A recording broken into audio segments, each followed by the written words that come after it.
Buenos días, iglesia. Hoy quisiera hablar un poco en términos prácticos de cómo andar en el espíritu y no satisfacer los deseos de la carne. Yo sé que en la iglesia a veces se mencionan estos temas, pero por lo que yo he oído, en general se habla mucho en términos que manejamos nosotros. O sea, no andemos en la carne, no satisfagamos los deseos de la carne, andemos en el espíritu, y todo eso está muy bien, así como lo dice la Biblia, pero creo que hay una necesidad en la iglesia, en el pueblo de Dios, de oír ejemplos prácticos y cómo se entrelaza todo esto, porque yo firmemente creo, y está en la Biblia, que realmente la respuesta de no satisfacer los deseos de la carne está en andar en el Espíritu, en dejarse guiar por el Espíritu. Así que vamos directo a Gálatas 5:13. En Gálatas 5:13 Pablo nos dice: porque vosotros, hermanos, a libertad fuisteis llamados, solamente que no uséis la libertad como ocasión para la carne, sino servíos por amor los unos a los otros. Somos libres. Ese es un término que nosotros usamos a menudo, lo cantamos, lo decimos, lo confesamos y decimos: yo soy libre. Déjame decirte que nosotros somos libres del pecado. No somos libres de pecar. Somos esclavos de justicia ahora en realidad. Realmente ahora nos guiamos por la ley de Cristo. Por amor a Cristo, nosotros crucificamos esta carne y decidimos hacer lo que es correcto, no lo que es incorrecto. Lo leo de nuevo, Gálatas 5:13, porque vosotros, hermanos, a libertad fuisteis llamados, solamente que no uséis la libertad como ocasión para la carne. La solución de todo esto, este conflicto que realmente existe en cada uno de nosotros, está en Gálatas 5:16, un poquito más adelante. Dice Pablo: digo pues, andad en el espíritu y no satisfagáis los deseos de la carne. Esa traducción del griego teleo, realmente el griego teleo, que es la palabra original que se usa, es completaréis o llevarás al final. La traducción más correcta, en mi opinión, es: digo pues, andad en el espíritu y no satisfaréis los deseos de la carne. En inglés es walk in the spirit and you shall not satisfy the desires of the flesh. Quiere decir que como resultado de andar en el espíritu, una consecuencia, un producto, un subproducto de esto que yo hago, andar en el espíritu, el resultado es que no voy a satisfacer los deseos de mi carne. Entonces, se habla de la carne, los deseos de la carne, las obras de la carne. ¿Qué es esto? ¿Me pudiera alguien decir específicamente de qué estamos hablando? Bueno, en Gálatas 5:19 al 21.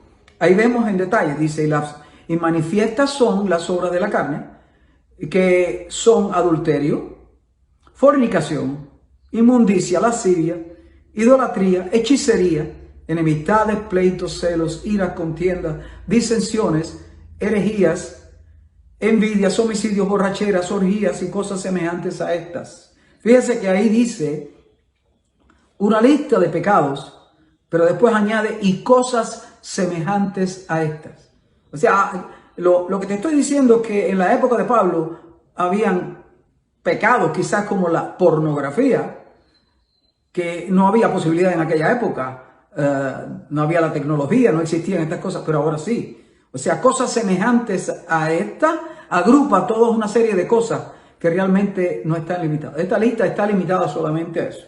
Ahora, quiero que pongas atención a lo que continúa. Lo que continúa en la parte segunda del verso 21 es: acerca de las cuales os amonesto, como ya os he dicho antes, que los que practican tales cosas no heredarán el reino de Dios. O sea, iglesia, los que practican tales cosas no van al cielo, no van a heredar la vida eterna. Es importante que entendamos eso. no vamos a heredar la vida eterna si insistimos en practicar estas cosas. O sea, hay una advertencia clásica que se nos dice a nosotros los creyentes, porque esta carta está escrita para los Gálatas creyentes, no es para el mundo, no es para los inconversos. Por lo tanto, de lo que se trata en esta carta tiene que ver con nosotros, los creyentes, los cristianos, los que vamos camino al cielo, los salvados, los redimidos por la sangre de Cristo. Esta advertencia es para nosotros y se nos dice en Gálatas 6, verso 7. No os engañéis, Dios no puede ser burlado, pues todo lo que el hombre sembrare, eso también segará. Ahora, fíjate el verso 8. Porque el que siembra para su carne, de la carne segará corrupción. Mas el que siembra para el Espíritu, del Espíritu segará vida eterna. O sea, otra repetición. Anteriormente se nos dice que los que practican tales cosas, los que deciden andar en la carne, no heredarán el reino de Dios. Acá se nos dice de una manera diferente. Se nos dice, porque el que siembra para su carne, de la carne segará ¿qué? Corrupción.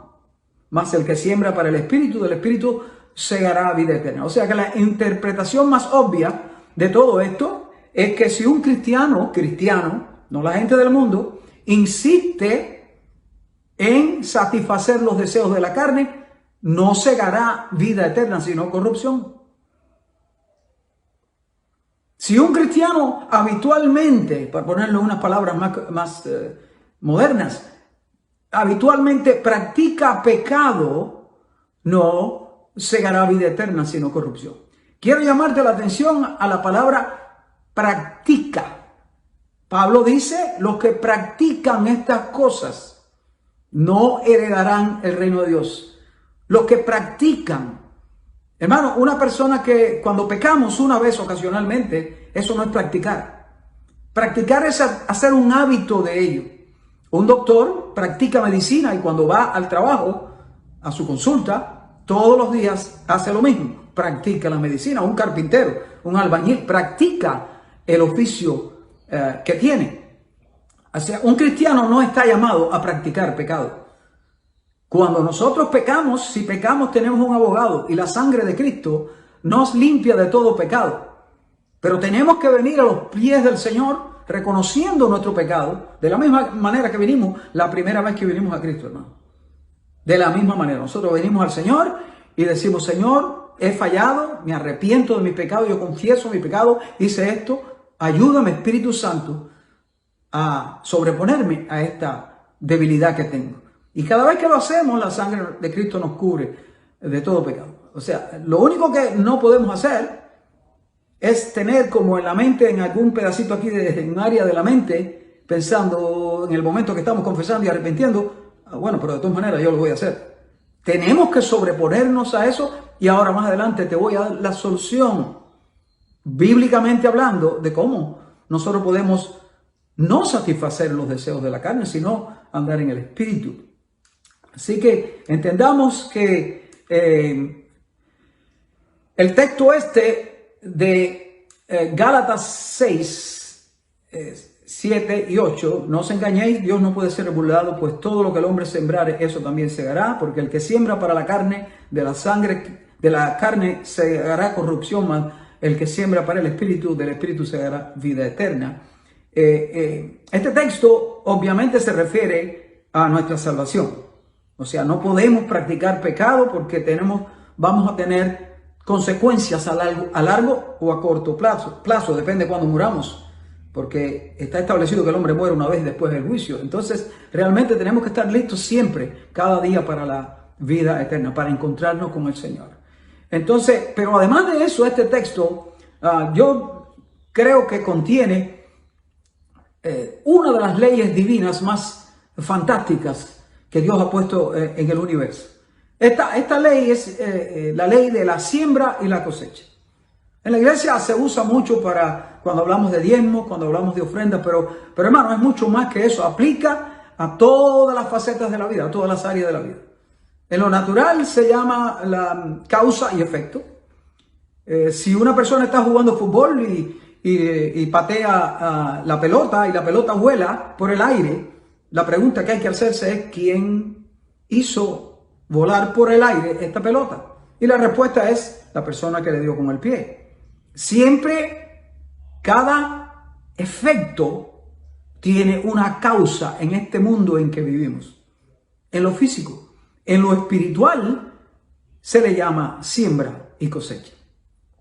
¿Qué quiere decir esto? Bueno, si sembramos una buena semilla, buena en el sentido espiritual, tendremos una buena cosecha.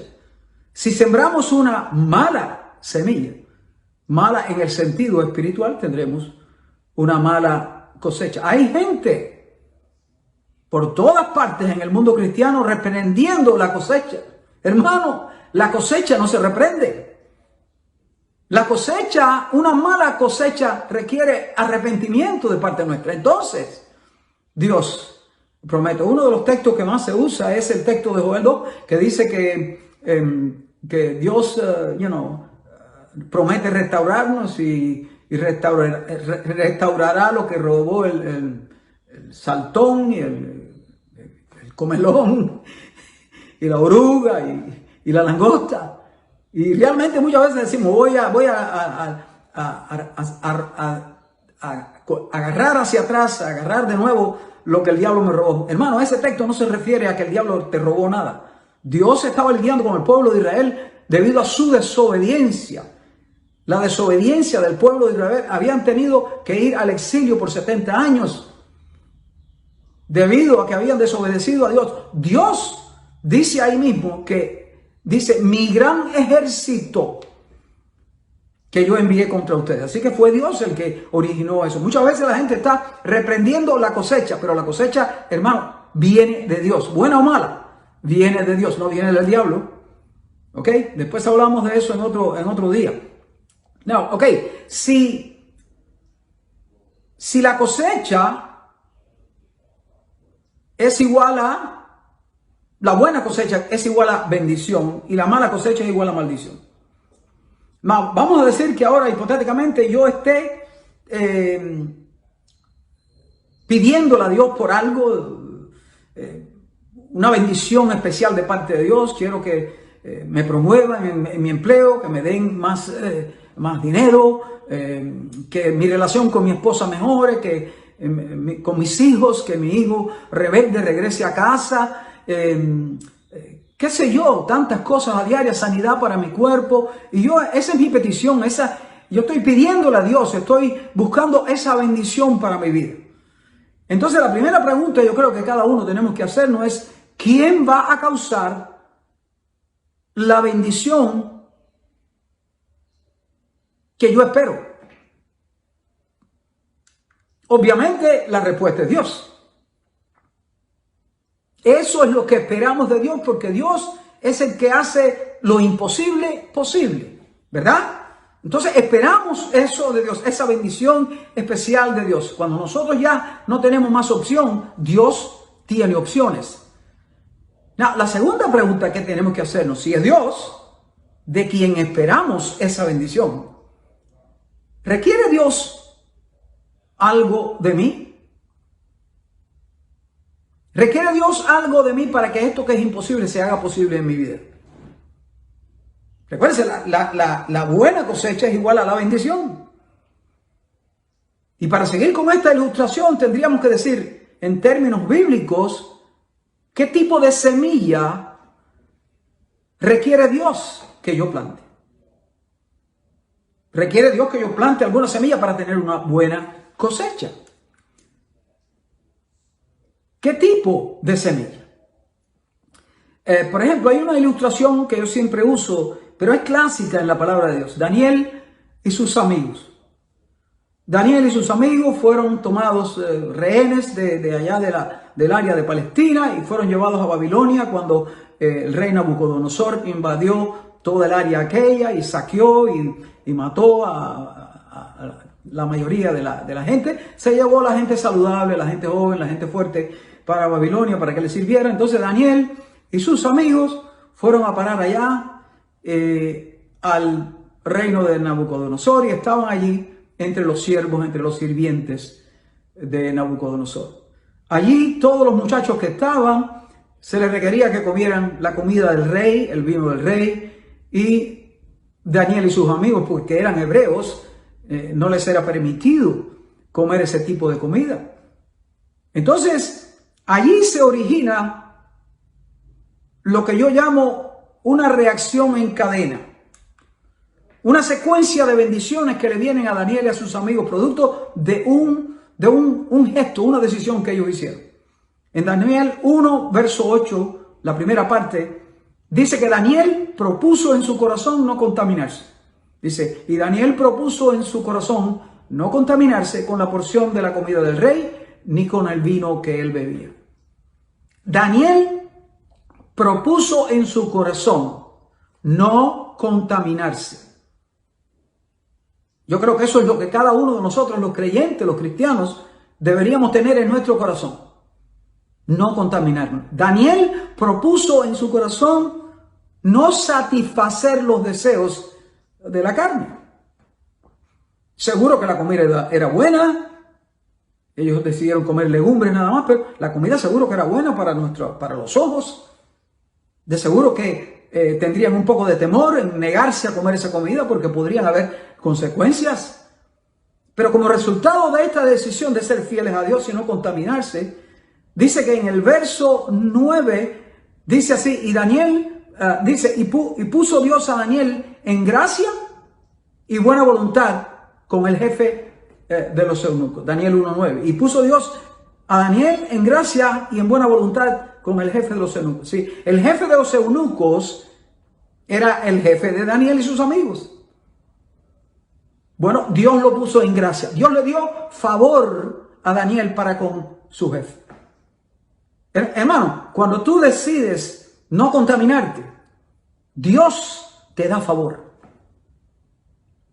El patrón que al cual el día antes no le caía bien, ahora le caes bien. Dios te da favor. Ese es el primer eslabón de la cadena. El segundo eslabón es que está en el verso 17, dice, y a estos 4 muchachos Dios les dio conocimiento e inteligencia en todas las letras y ciencias, y Daniel tuvo entendimiento en toda visión y sueños. Dios le dio sabiduría. Es el segundo eslabón de la cadena de bendiciones. Primero le dio favor con el jefe. Segundo, le dijo, aquí te voy a dar sabiduría para que puedas progresar en tu trabajo, en tu empleo, en el área que yo te he puesto. Y a Daniel, hermano, le dio una habilidad que le iba a ser bien útil después, más adelante. Le dio la habilidad de interpretar visiones y sueños. Lo que pasa es que entonces, después de esto, el rey Nabucodonosor tuvo un sueño que se le olvidó, de una estatua que representaba los diferentes reinos del mundo. Y Dios se lo reveló a Daniel, no al resto de los sabios que habían allí en el reinado. Y Daniel fue allá, le interpretó el sueño al rey. Y el rey, si van conmigo a Daniel 2:49, dice que entonces el rey engrandeció a Daniel y le dio muchos honores y grandes dones. Y le hizo gobernador de toda la provincia de Babilonia y jefe supremo de todos los sabios de Babilonia. Y Daniel solicitó del rey y obtuvo que pusiera sobre los negocios de Babilonia a Sadrach, Mesach y Abednego. Y Daniel estaba en la corte del rey. Después que ellos decidieron no contaminarse, Dios le dio favor con el jefe, Dios le dio dones que les servirían más adelante para ser promovidos. Y después el rey los exaltó a una posición alta. De esclavos, de siervos, se convirtieron en realeza en ese reinado. Eso es lo que hace Dios cuando nosotros decidimos no contaminarnos. Cuando nosotros decidimos no satisfacer los deseos de la carne. Cuando nosotros decidimos controlar esta carne. Bueno, la pregunta entonces obvia es, ¿cómo podemos nosotros controlar esta carne? Jesucristo lo puso bien fácil. El que quiera venir en pos de mí, nieguese a sí mismo, tome su cruz y sígame, pero cuesta. Nos cuesta a nosotros, los cristianos, hacer eso. ¿Cómo podemos nosotros controlar este deseo pecaminoso que tenemos? Para así poder nosotros disfrutar no solamente de la vida eterna, sino de la vida abundante, o sea, las bendiciones que Dios tiene para nosotros. ¿Cómo podemos nosotros hacerlo? Bueno, la respuesta, hermanos, está ahí mismo. Está en el fruto del Espíritu. ¿Cómo controlamos la carne? La carne en el fruto del Espíritu. Gálatas 5:16 lo dice. Digo pues, andad en el Espíritu y no satisfaréis los deseos de la carne. O sea, la traducción correcta del griego es no, como resultado de esto quiere decir no satisfaréis los deseos de la carne.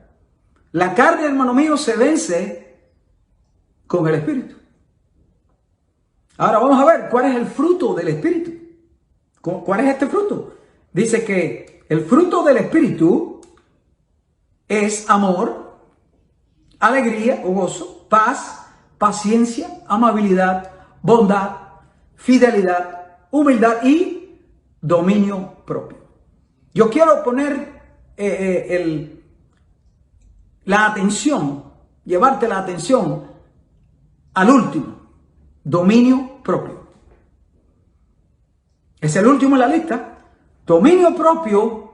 ¿Qué es dominio propio? Bueno, dominio propio es la habilidad de dominar o regular las emociones, impulsos o comportamientos. Eso está en el diccionario. Es la capacidad de dominar los impulsos inmediatos para lograr un objetivo a largo plazo. El dominio propio nos impide hacer cosas de las cuales nos vamos a lamentar más tarde en la vida. Así que el fruto del Espíritu es amor, alegría, paz, paciencia, amabilidad, bondad, fidelidad, humildad y dominio propio. El dominio propio, hermano mío, por eso yo creo que Pablo lo deja para el final, domina o regula todas las otras manifestaciones del fruto del Espíritu. Amor. Ejercitando yo mi dominio propio, hago la decisión de expresar mi amor con acciones, aún a aquellos que no se lo merecen. El Señor dice, amad a vuestros enemigos. ¿Cómo se hace eso? Bueno, mi dominio propio, a través de mi dominio propio, yo controlo el deseo de no amarles y les amo. Alegría. Ejercitando mi dominio propio, yo puedo expresar, yo puedo alegrarme, aun cuando no tengo motivos para ello. Todos los que hemos pasado por una situación traumática de la muerte de un familiar o de algo tremendo que no se explica, nosotros hemos hecho la decisión de gozarnos, alegrarnos. Otra manifestación del fruto del Espíritu es paz. Yo ejercito mi dominio propio y a través de ejercitarlo yo puedo disfrutar de paz aún en medio de la tormenta. Muchos de ustedes están diciendo amén. Paciencia, ejercitando mi dominio propio, yo puedo ser paciente, aún con aquellos que me acaban con la paciencia. Yo puedo ser amable, amabilidad. Yo puedo ser amable aún con aquellos que me irritan. Bondad, yo puedo ser bondadoso, pero tengo que hacer un esfuerzo para ser bondadoso. Tengo que sobreponerme a mi egoísmo, mi tacañería y ser bondadoso. No pasa automáticamente. Por eso te digo, el dominio propio controla todo esto. Domina si quieres ejercitarlo. Fidelidad. Yo ejercito mi dominio propio y puedo ser fiel aún con aquellos que han sido infieles conmigo. Humildad. Yo puedo hacer la decisión de comportarme de manera humilde. En Proverbios 25-28 se nos dice que como una ciudad sin defensa, oye esto, como una ciudad sin defensa y sin muralla, es quien no sabe dominarse. Proverbios 25-28, como ciudad sin defensa y sin murallas, es quien no sabe dominarse. Segunda de Timoteo 1:7. Lo citamos todo el tiempo. Pues Dios no nos ha dado espíritu de timidez, sino de poder, de amor y de dominio propio. A veces nos concentramos en el poder. A nosotros los pentecostales y carismáticos nos gusta el poder. Bueno, tenemos que usar ese poder para dominarnos, para ejercitar el dominio propio. Dominio propio es, diría yo, saber que puedes hacerlo. Dominio propio es saber que puedes hacerlo, pero decidir que no vas a hacerlo. Piénsalo. Dominio propio es saber que puedes hacerlo, pero decidir que no vas a hacerlo. La ley del amor de Cristo. Pablo dice, yo soy libre de hacer lo que quiera, pero por amor al más débil no lo hago. Dominio propio es saber que te va a ser difícil o casi imposible hacerlo, pero sí decidir que sí vas a hacerlo. Muchas veces somos modorros y no queremos leer la Biblia, no queremos orar, o no queremos hacer visitaciones a los enfermos. Dominio propio nos ayuda a decir, sí, lo voy a hacer, aunque no tengo, lo que tengo más deseo es de ponerme a ver televisión o de sentarme o de acostarme a dormir, pero no lo voy a hacer, voy a levantarme, voy a sobreponerme a esto. Dominio propio. Y lo más práctico de lo que estamos hablando aquí, el dominio propio nos da la habilidad de vencer la tentación. El dominio propio nos da la habilidad de vencer la tentación. Recuerden, hermano mío, todo esto es con la ayuda del Espíritu Santo. Cuando vinimos a Cristo, tenemos a nosotros el Espíritu Santo viviendo en nosotros mismos. Dice la palabra que somos templo del Espíritu Santo.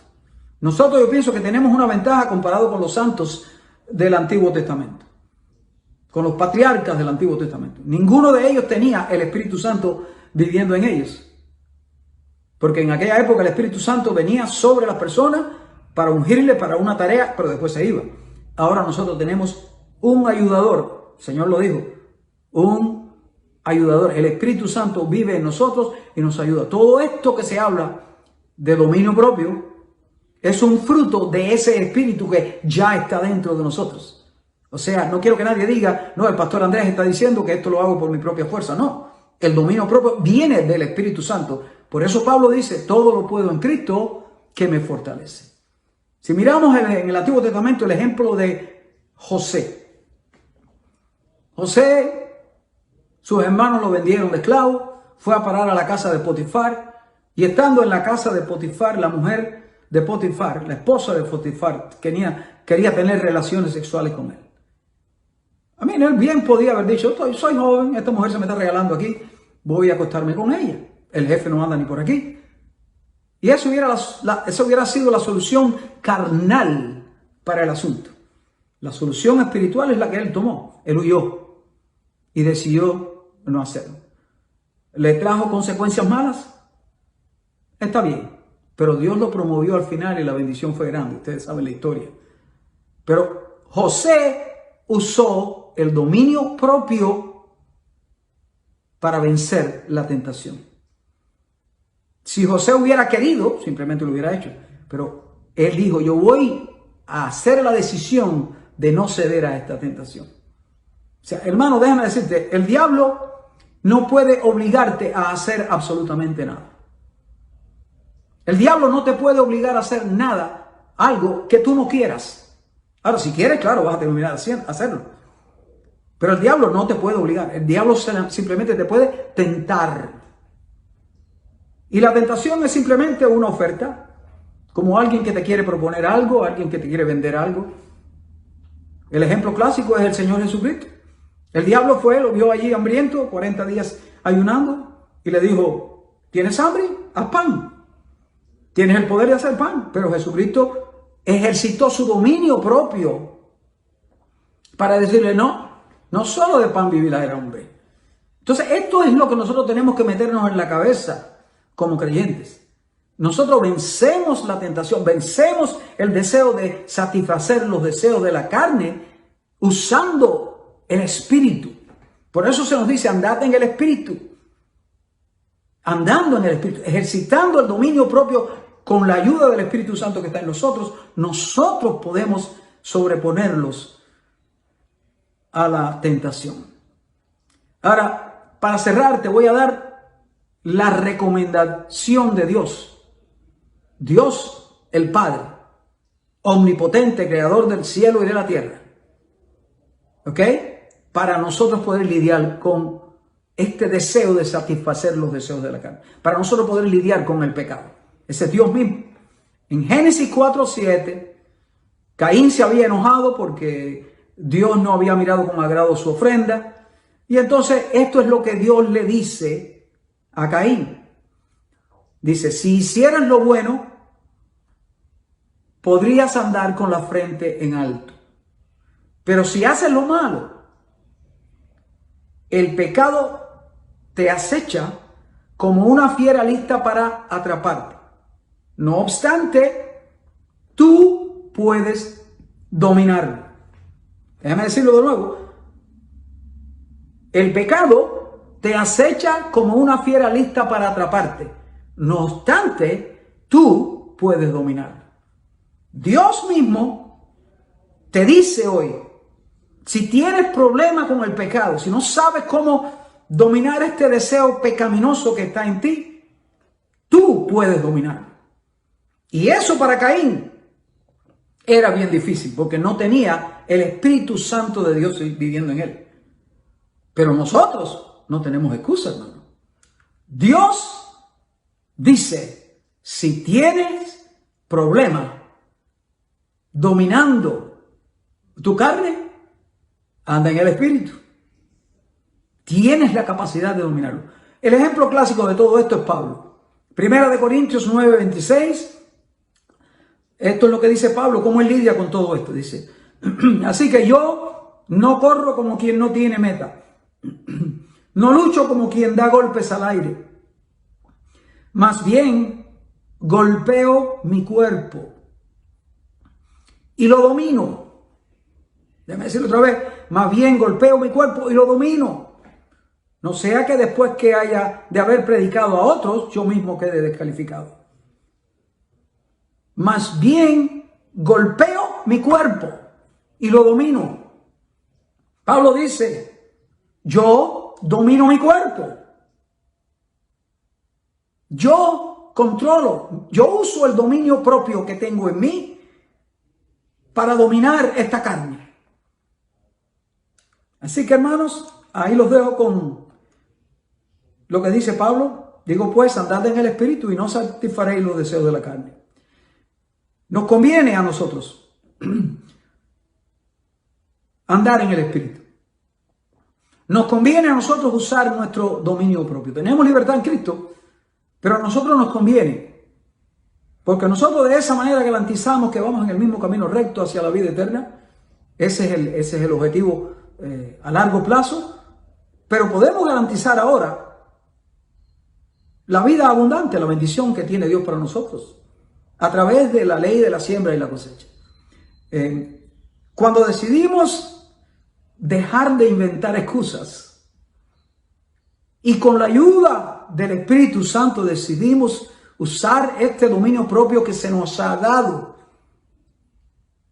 a través del fruto del Espíritu para controlar esta carne, estos deseos pecaminosos, nosotros no solamente podemos disfrutar de la vida eterna, sino ahora mismo podemos disfrutar de la vida abundante, de la bendición que Dios tiene preparada para nosotros. Mi oración es que Dios les bendiga abundantemente y que estudien estas cosas prácticas, porque a veces hablamos mucho, como decíamos, hablamos mucho en abstracto. No andéis en la carne, no satisfagáis los deseos de la carne, andar en el Espíritu. Pero el pueblo realmente no sabe cuáles son los detalles, cómo se hace esto. Bueno, ya yo te he dado cómo se hace esto. Está en tus manos, está en mis manos, controlar esta carne. Que Dios me lo bendiga abundantemente. Amén.